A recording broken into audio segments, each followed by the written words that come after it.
Hello friends, welcome to toppers world. മൂന്നാം ക്ലാസ്സിലെ കൂട്ടുകാരുടെ മലയാളമാണ് നമ്മുടെ ഇന്നത്തെ ക്ലാസ്. മലയാളത്തിലെ 6ാമത്തെ യൂണിറ്റ് മാനത്തോളം. മാനത്തോളം എന്നുള്ള യൂണിറ്റിലെ പാഠഭാഗങ്ങളാണ് നമ്മളിപ്പോൾ അപ്ലോഡ് ചെയ്തുകൊണ്ടിരിക്കുന്നത്. അപ്പോൾ അതിലെ 1ാമത്തെ പാഠം എല്ലാവർക്കും അമ്മയാം ഭൂമിയിലെ വീട് വലുതാവുന്നു എന്ന കഥ നമ്മൾ ഓൾറെഡി അപ്ലോഡ് ചെയ്തിട്ടുണ്ട്. അതേപോലെ ഒത്തുപിടിച്ചോൾ എന്നുള്ള കവിതയും അപ്ലോഡ് ചെയ്തിട്ടുണ്ട്. കാണാത്ത കൂട്ടുകാരന് തീർച്ചയായും കാണാം. നമ്മൾ ഇന്ന് എടുക്കാൻ പോകുന്ന ക്ലാസ് വീട്ടിൽ പോണം എന്ന പാഠമാണ്. അപ്പോൾ നമുക്ക് ഇന്നത്തെ ക്ലാസ് സ്റ്റാർട്ട് ചെയ്താലോ? ക്ലാസ് സ്റ്റാർട്ട് ചെയ്യുമ്പോൾ നമ്മുടെ ചാനൽ ആദ്യമായി കാണുന്ന കൂട്ടുകാരെങ്കിൽ നമ്മുടെ ചാനൽ സബ്സ്ക്രൈബ് ചെയ്യുക. അപ്പൊ നമ്മുടെ പാഠത്തിന്റെ പേരെന്താണ്? വീട്ടിൽ പോണം. വീട്ടിൽ പോണം എന്നുള്ള നമ്മുടെ ഈ രചന എഴുതിയിരിക്കുന്നത് ആരാണ് നമുക്ക് ആദ്യം നോക്കാം. എം കൃഷ്ണദാസ് ആണ് ഈ രചന എഴുതിയിരിക്കുന്നത്. പേര് കൊടുത്തിട്ടുണ്ട് അല്ലേ? ഇതാ എം കൃഷ്ണദാസ്. അപ്പൊ അദ്ദേഹത്തിന്റെ വീട്ടുകഥകളിൽ നിന്ന് എടുത്തിട്ടുള്ള ഒരു ഭാഗമാണ് നമുക്കിവിടെ പഠിക്കാനുള്ളത്. വീട്ടിൽ പോണം. എം കൃഷ്ണദാസിന്റെ വീട്ടുകഥകളിൽ നിന്ന് എടുത്ത കഥയാണ് വീട്ടിൽ പോണം. എന്തിനെ കുറിച്ചാണ് ഈ കഥയിൽ പറയുന്നത്? കുളത്തിൽ നിന്ന് പിടികൂടി കുപ്പിയിൽ അടയ്ക്കപ്പെട്ട പരൽമീനിന്റെ കഥയിലൂടെ ജീവിതവും അതേപോലെ തന്നെ ആവാസ വ്യവസ്ഥ എന്താണ്, അല്ലെങ്കിൽ ജീവിതവും ആവാസ വ്യവസ്ഥയും തമ്മിലെ ബന്ധം എന്താണെന്നാണ് നമുക്ക് ഈ കഥയിലൂടെ മനസ്സിലാക്കാൻ കഴിയുന്നത്. ഓക്കെ, അപ്പൊ എം കൃഷ്ണദാസ് എന്ന് പറയുന്നത് അദ്ദേഹം പാലക്കാട് ജില്ലയിലെ കാരാകുർശിയിലാണ് ജനിച്ചത്. Primary school അധ്യാപകനായിരുന്നു.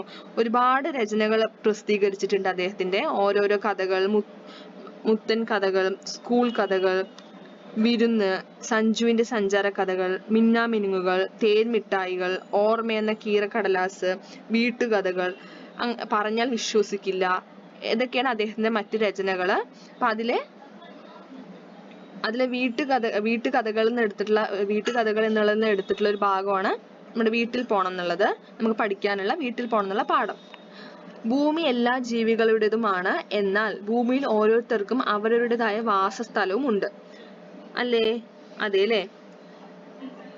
വാസസ്ഥലവും ഉണ്ട്. സ്വന്തം ഇടം നഷ്ടപ്പെട്ട ഒരു ചങ്ങാതിയുടെ കഥ വായിക്കൂ. അപ്പൊ നമുക്ക് ആരാണ് സ്വന്തം ഇടം നഷ്ടപ്പെട്ടത് നമുക്കിവിടെ കഥ വായിച്ചു നോക്കുമ്പോൾ നമുക്ക് മനസ്സിലാവും. അപ്പൊ വീട്ടിൽ പോണം എന്നുള്ളത് ഒരു കഥയാണ്. അപ്പൊ നമുക്ക് ആദ്യം ഇത് വായിച്ചു നോക്കാം. വീട്ടിൽ പോണം. വൈകുന്നേരമായാൽ കുളത്തിന്റെ കരയിൽ ആരും ഉണ്ടാവില്ല. സ്കൂൾ വിട്ടു വന്നാൽ ശൈല എന്നും കുളക്കടവിൽ വന്നിരിക്കുന്നത് പതിവാണ്. അവൾക്ക് കൂട്ടുകാർ ആരുമില്ല. അങ്ങനെ വന്നിരിക്കുമ്പോഴാണ് ഒരു ദിവസം പരൽമീൻ വന്ന് അവളെ നോക്കി ചിരിച്ചത്. പിന്നെ അത് പതിവായി. അപ്പൊ ഈ കുളക്കരയിൽ ഇരിക്കുന്ന കുട്ടിയുടെ പേരെന്താണ്? അതെ, എന്താ കുട്ടിയുടെ പേര്?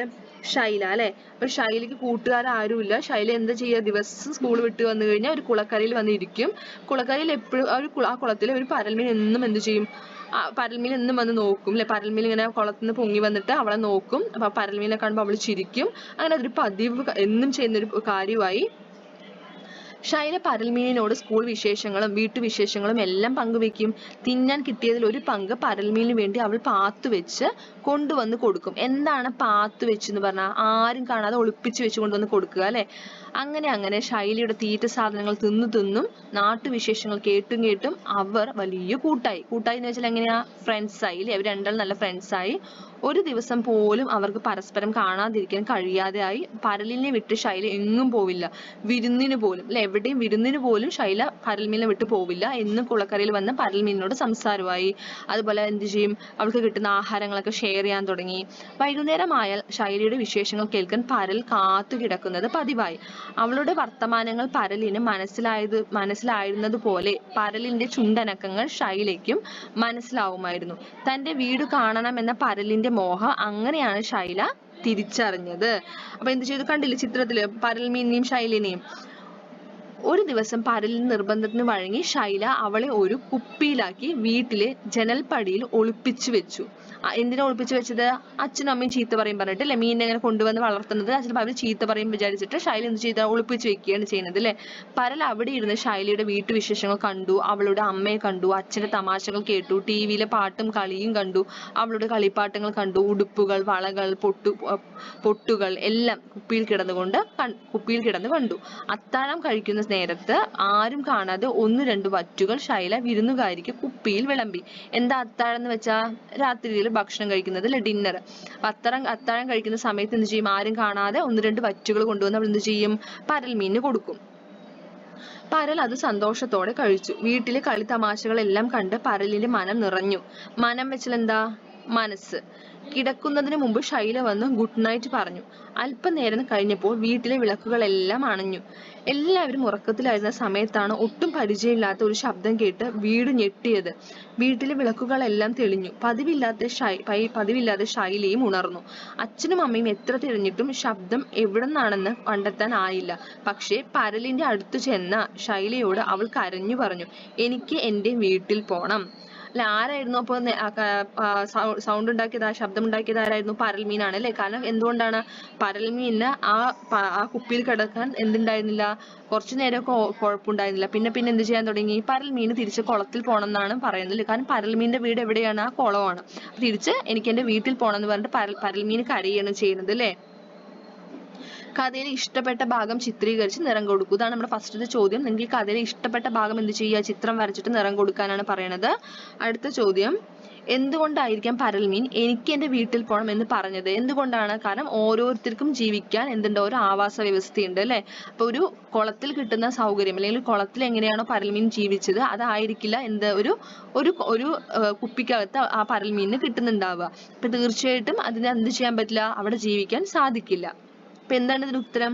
എല്ലാ ജീവജാലങ്ങൾക്കും അവരവരുടേതായ വാസസ്ഥലമുണ്ട്. അവിടെ ജീവിക്കാനാണ് അവർ ഇഷ്ടപ്പെടുക. പരൽമീനിന്റെ വാസസ്ഥലം കുളമാണ്. അതിന് അവിടെ ജീവിക്കാനാണ് ഇഷ്ടം. അടുത്ത ചോദ്യം, സ്വന്തം വാസസ്ഥലം നഷ്ടപ്പെടുന്ന വേറെയും ജീവികൾ ഉണ്ടല്ലോ. സങ്കടങ്ങൾ പറഞ്ഞുകൊണ്ട് അവർ എഴുതാനുള്ള കത്ത് തയ്യാറാക്കൂ. അപ്പൊ ഇതുപോലെ സ്വന്തം വാസസ്ഥലം നഷ്ടപ്പെടുന്ന ഒരുപാട് ജീവികളുണ്ട് അല്ലെ? അപ്പൊ അത്തരമുള്ള അത്തരത്തിൽ ഏതെങ്കിലും ഒരു ജീവി എഴുതുന്ന കത്താണ് ഇവിടെ എഴുതേണ്ടത്. അപ്പോൾ നമ്മളിവിടെ കത്ത് എഴുതിയിരിക്കുന്നത് മിന്നുകുരുവിക്കാണ് കത്ത് എഴുതിയിരിക്കുന്നത് കേട്ടോ. പ്രിയപ്പെട്ട മിന്നുകുരുവി, ഒരു പ്രധാന വിവരം അറിയിക്കാനാണ് ഞാൻ ഈ കത്ത് എഴുതുന്നത്. നമ്മൾ താമസിച്ചിരുന്ന മരത്തിൽ നിന്നും എന്നെ ആരോ പിടിച്ച് ഒരു കൂട്ടിലാക്കി അവരുടെ വീട്ടിൽ കൊണ്ടുവന്നിരിക്കുകയാണ്. എന്നത്തെയും പോലെ ഭക്ഷണം തേടിപ്പോയ ഞാൻ അവരുടെ കെണിയിൽ വീണു. എന്നെ അവർ കൂട്ടിലാക്കി. ഭക്ഷണമെല്ലാം തരുന്നുണ്ട്, എങ്കിലും എനിക്ക് സ്വാതന്ത്ര്യമില്ല. പുറത്തിറങ്ങാൻ സാധിക്കില്ല. എനിക്ക് എന്റെ വാസസ്ഥലത്തേക്ക് തന്നെ മടങ്ങി വരണം. നീ എന്നെ സഹായിക്കണം. എന്റെ അച്ഛനും അമ്മയും ഇപ്പോൾ എന്നെ കാണാതെ വിഷമിക്കുകയായിരിക്കും. നീ അവരോട് ഈ കാര്യങ്ങൾ പറയണം. എന്നെ എങ്ങനെയെങ്കിലും ഇവിടെ നിന്ന് രക്ഷപ്പെടുത്തണം. നിനക്ക് എന്റെ വേദന മനസ്സിലാകുമെന്ന് കരുതുന്നു എന്ന് സ്വന്തം കിട്ടു അണ്ണാൻ. അപ്പൊ കിട്ടു അണ്ണാൻ എഴുതിയ കത്താണ് നമ്മളിവിടെ എഴുതിയിരിക്കുന്നത്. കിട്ടു അണ്ണാൻ കിട്ടു അണ്ണാൻ ആരോ പിടിച്ചുകൊണ്ട് പോയില്ലേ? അപ്പൊ രക്ഷപ്പെടുത്താൻ വേണ്ടി മിന്നുവിന്റെ അടുത്ത് പറയുകയാണ്, മിന്നുകുരുവിന്റെ അടുത്ത് പറയുകയാണ്. അപ്പൊ നമുക്ക് ഇതുപോലെ നമ്മൾ വീട്ടിൽ പക്ഷികളെ വളർത്തും, മീനുകളെ വളർത്തും അല്ലെ, അണ്ണാനെ. അപ്പൊ അതൊക്കെ നമ്മൾ ചെയ്യുന്ന സമയത്ത് നമ്മൾ എത്രത്തോളം ഭക്ഷണം കൊടുത്താലും എത്രത്തോളം സ്നേഹിച്ചാലും അവരുടെ സ്വാതന്ത്ര്യമാണ് അവിടെ ഇല്ലാതാവുന്നത് അല്ലെ? അത്തരം ജീവികൾക്ക് ജീവിക്കാനുള്ള ആവാസ വ്യവസ്ഥയിൽ നിന്ന് നമ്മൾ കൊണ്ടുവന്ന് എന്ത് ചെയ്യണം? നമ്മൾ ഉണ്ടാക്കിയ ഒരു കൂട്ടിൽ അതിനിടുമ്പോൾ ആ ജീവികൾക്കുള്ള സ്വാതന്ത്ര്യമാണ് അവിടെ ഇല്ലാതാവുന്നത്. അപ്പൊ അത്തരം സ്വാതന്ത്ര്യം നഷ്ടപ്പെട്ട ഒരു അണ്ണാൻ കുരുവിക്ക് എഴുതുന്ന കത്താണ് നമ്മളിപ്പോ വായിച്ചത്.